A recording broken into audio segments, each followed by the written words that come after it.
नमस्कार, स्वागत है आपका। मैं हूं आपके साथ करिश्मा रायतावर और चलिए फटाफट नजर डालते हैं सुपरफास्ट खबरों पर।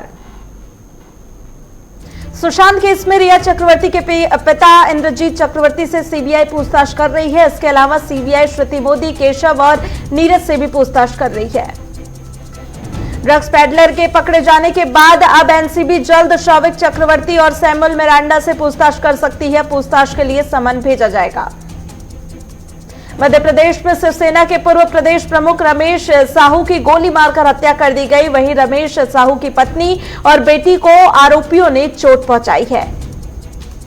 प्रधानमंत्री नरेंद्र मोदी की अगुवाई में हुई केंद्रीय कैबिनेट की बैठक में कई विषयों पर चर्चा हुई और इस बैठक में कई अहम फैसले किए गए।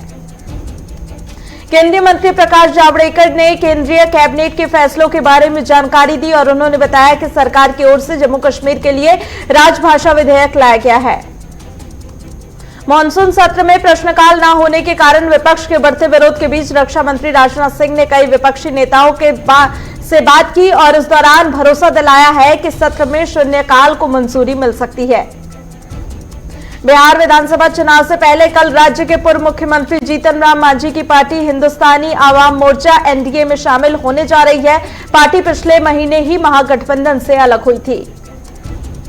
तृणमूल कांग्रेस ने फेसबुक के सीईओ मार्क जुकरबर्ग के समक्ष बीजेपी के प्रति कथित झुकाव का मामला उठाते हुए दावा किया कि इस मामले में सार्वजनिक तौर पर कई सबूत मौजूद हैं।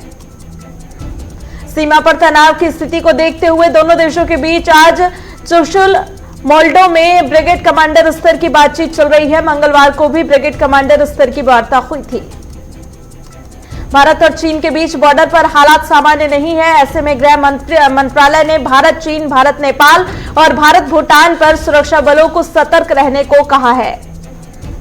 सूत्रों के अनुसार आईटीबीपी और एसएसबी को अलर्ट पर रखा गया। इसके तहत उत्तराखंड, अरुणाचल, हिमाचल, लद्दाख और सिक्किम बॉर्डर पर आईटीबीपी की निगरानी और भी मजबूत की गई है।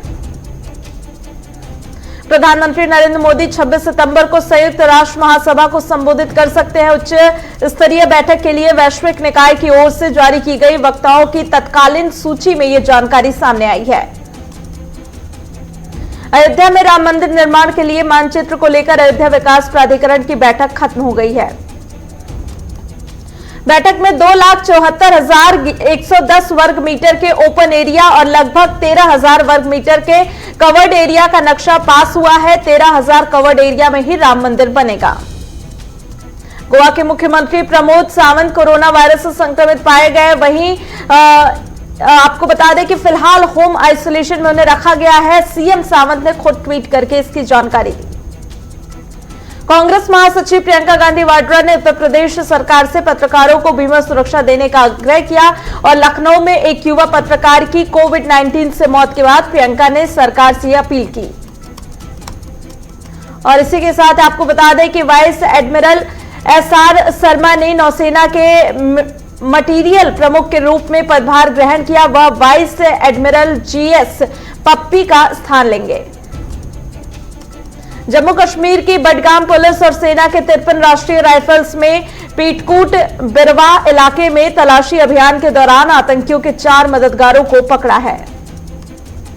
पकड़े गए चारों लोग प्रतिबंधित आतंकी संगठन लश्कर ए तैयबा के साथ जुड़े हुए थे और क्षेत्र में सक्रिय आतंकवादियों को आश्रय और रसद सहायता प्रदान करते थे। भारतीय मौसम विभाग ने अगले 2 दिनों तक दक्षिण और उत्तर पश्चिमी भारत में भारी बारिश की संभावना जताई है।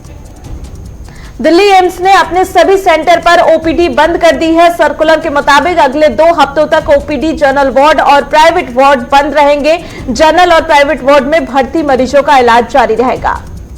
कांग्रेस के पूर्व अध्यक्ष राहुल गांधी ने कहा कि प्रधानमंत्री नरेंद्र मोदी की आपदाओं के कारण भारत को परेशानी हो रही है।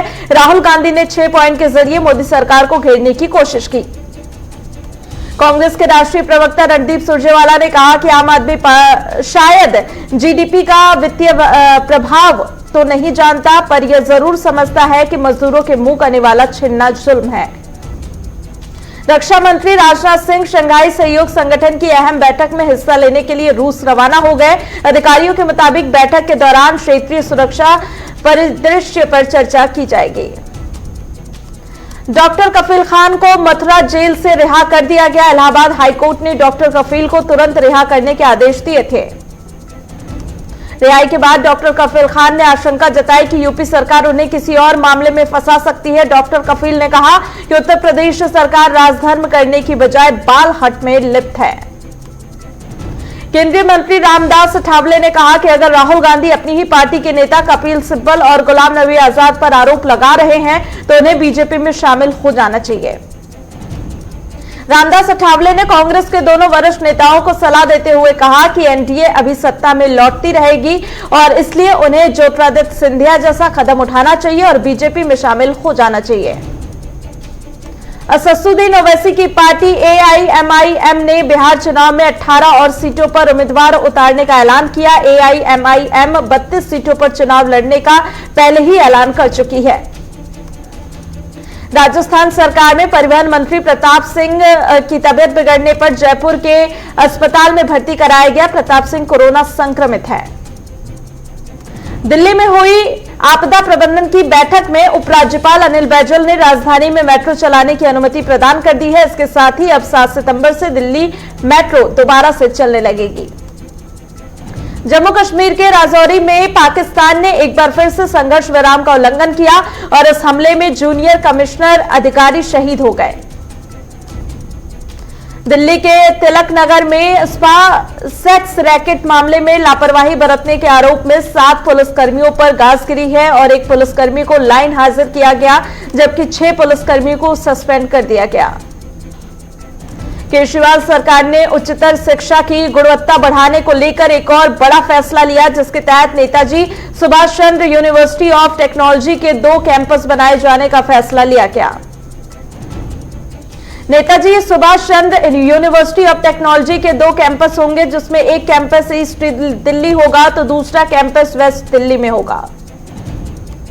संसद के मानसून सत्र में कोरोना के कारण इस बार प्रश्नकाल को कैंसिल कर दिया गया जिसको लेकर तृणमूल कांग्रेस के राज्यसभा सदस्य डेरेक ओ ब्रायन ने लोकतंत्र की हत्या का आरोप लगाया है।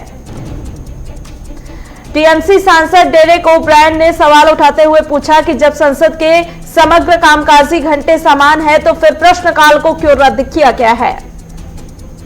नोएडा में बीजेपी विधायक और रक्षा मंत्री राजनाथ सिंह के बेटे पंकज सिंह कोरोना संक्रमित पाए गए। उनकी कोरोना वायरस जांच की रिपोर्ट पॉजिटिव मिली है।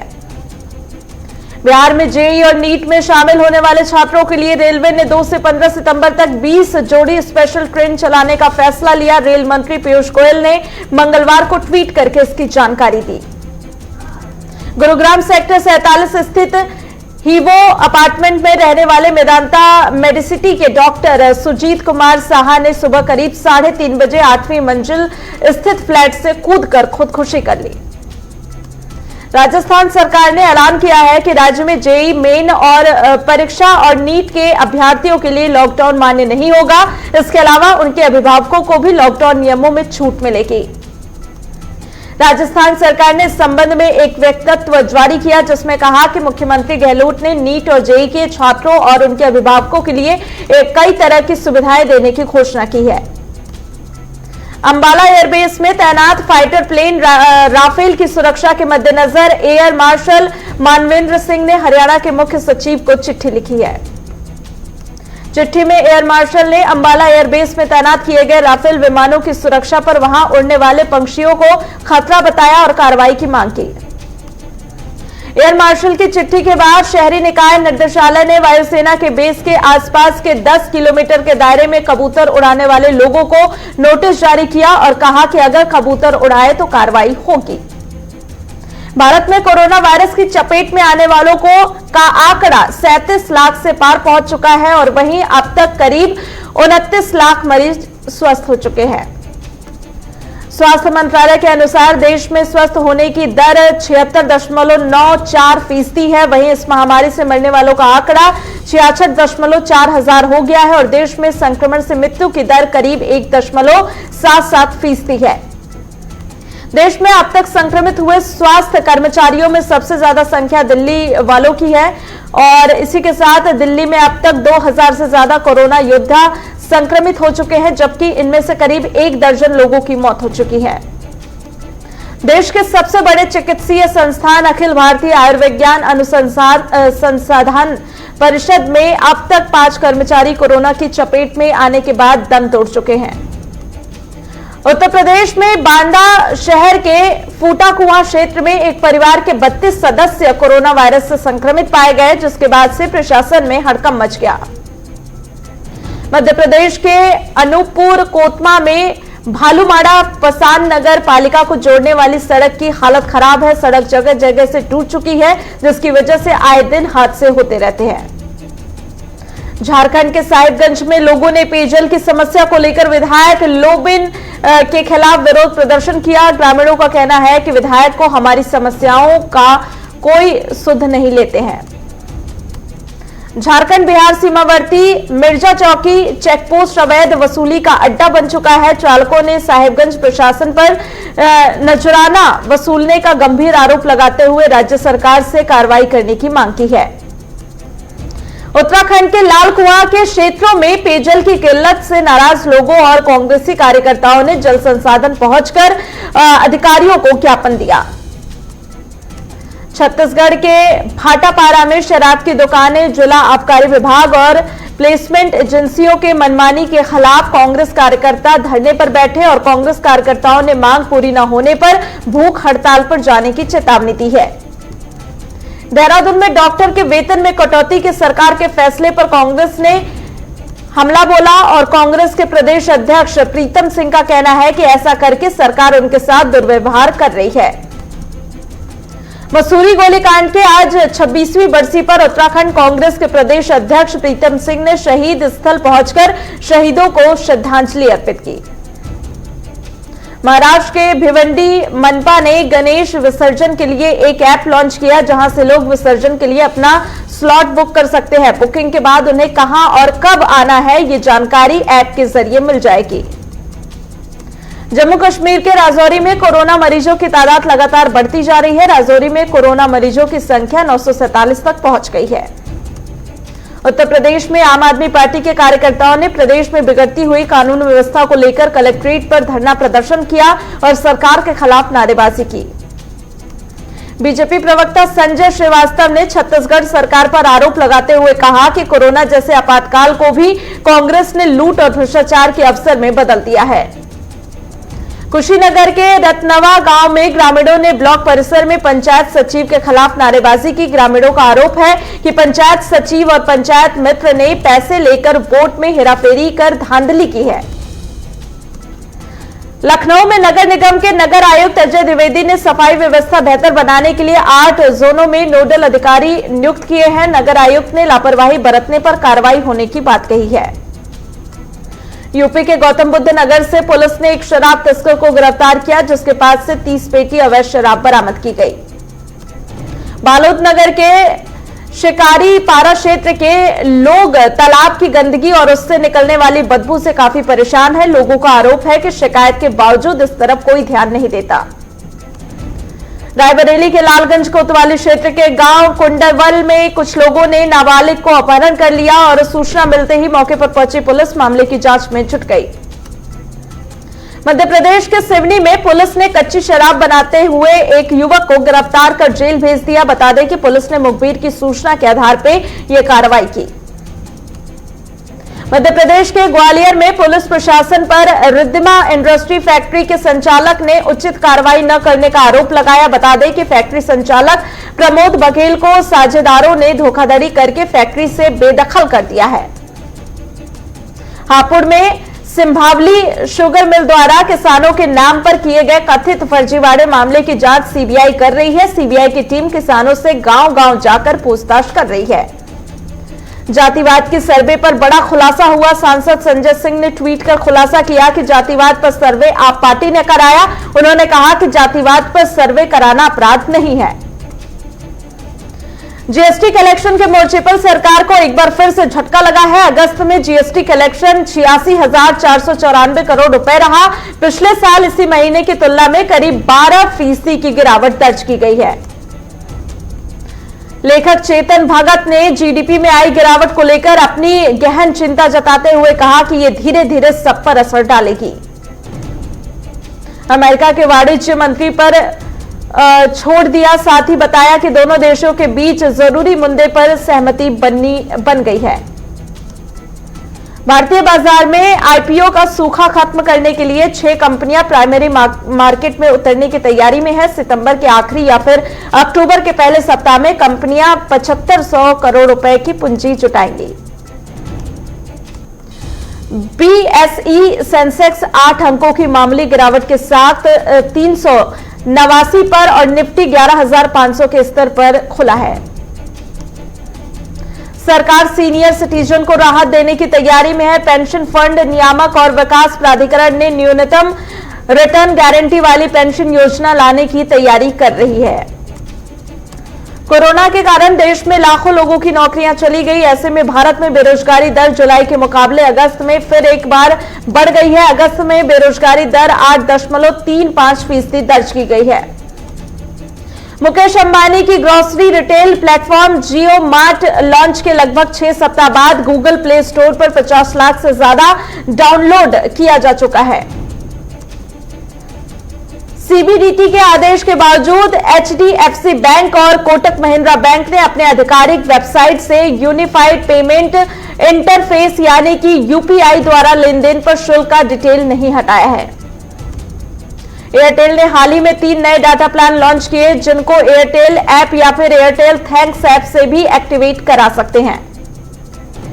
दुनिया भर में कुल संक्रमितों की संख्या 2,56,00,000 से ज्यादा हो चुकी है। कोरोना संक्रमण में फिलहाल अमेरिका पहले, ब्राजील दूसरे और भारत तीसरे पायदान पे है। दुनिया में कोरोना से मरने वालों की संख्या 8,50,000 का आंकड़ा पार कर गई है, जबकि संक्रमितों की संख्या 2,54,00,000 करोड़ से ज्यादा हो गई है। कानारी द्वीप में कोरोना वायरस की दूसरी लहर के कारण यहां छुट्टियां बिताने वाले कई संस्थान, समुद्र तटों को बंद कर दिया गया है। साथ ही स्वास्थ्य संबंधी दिशा निर्देश जारी किए गए हैं। भारत ने संयुक्त राष्ट्र में जम्मू कश्मीर का मुद्दा हमेशा के लिए यूएनएससी के एजेंडे से हटाने की अपील की है।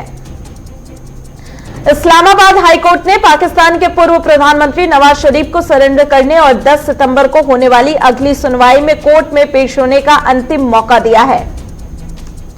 मेलानिया ट्रंप की मित्र और पूर्व सलाहकार स्टेफनी विंस्टन वॉलकॉफ ने ट्रंप और परिवार के साथ काम करने की अपने जीवन की सबसे बड़ी गलती बताया है।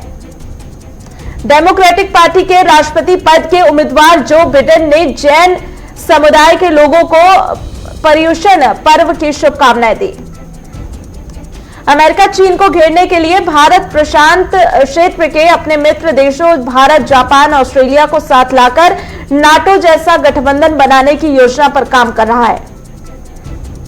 फेसबुक ने म्यांमार में होने वाले चुनाव के मद्देनजर जरूरी कदम उठाने का ऐलान किया। फेसबुक ने कहा कि वह अपने मंच पर म्यांमार चुनाव की गरिमा को बनाए रखेगी।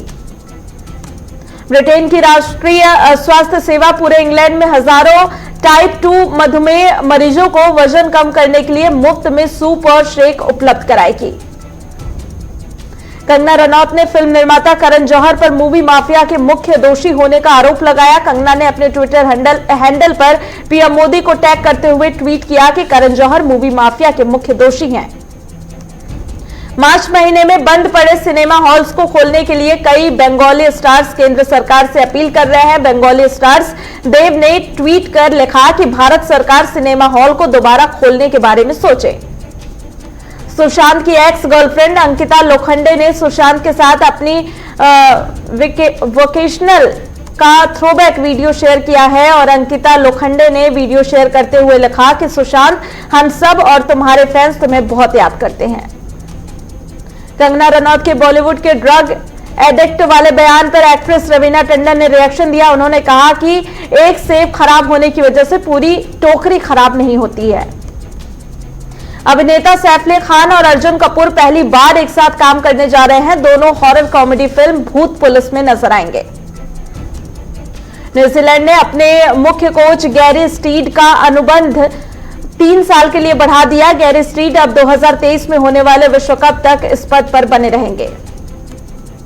चेन्नई सुपर किंग्स टीम 4 सितंबर से अभ्यास शुरू कर सकती है। चेन्नई फ्रेंचाइजी के सीईओ के.एस. विश्वनाथन ने इस बात की जानकारी दी।